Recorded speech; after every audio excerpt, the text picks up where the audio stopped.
How are y'all liking those gas prices? Man, everything's getting more expensive. Mom, Dad, you're driving the kids around, and now this.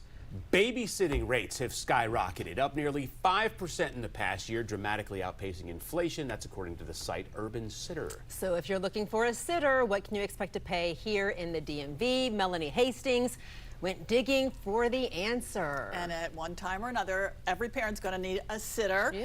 And you know what? You should be thankful you don't live on the West Coast. You know, places like San Francisco, Seattle, Honolulu, babysitting rates there are some of the highest in the country, coming in at over $27 an hour. Now, around here, you'll pay about $24 an hour. That's below the national average of $26 an hour for one child.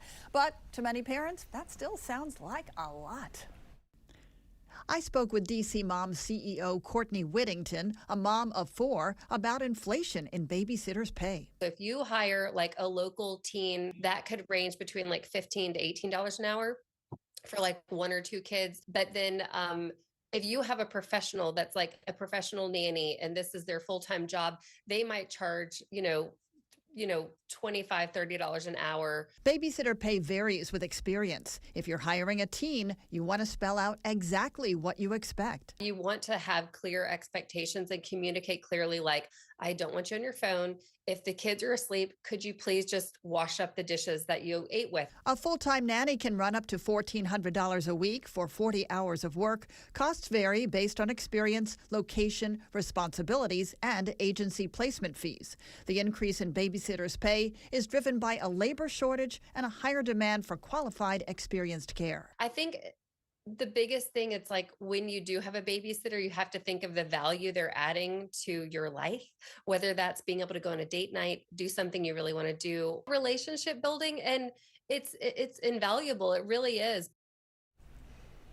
And there are some ways to save. You could share a nanny. You could have a family member help out if you're lucky enough to have some family around. Or, you could take turns with friends caring for each other's kids. Ultimately, though, a night out away from the kids, it can give parents just what they need, a mental health break and some adult time. And so, whatever the cost, it may be well worth it. Right, but except those video clips, romantic evening, glasses of wine. If you're paying the babysitter all that money, you're going to McDonald's for date night, right? Well, I was just doing the math. It's like $25 per kid. Let's say you have 2 kids. That's $50 an hour. Wait, I if missed you're that. out for like Per kid? Right.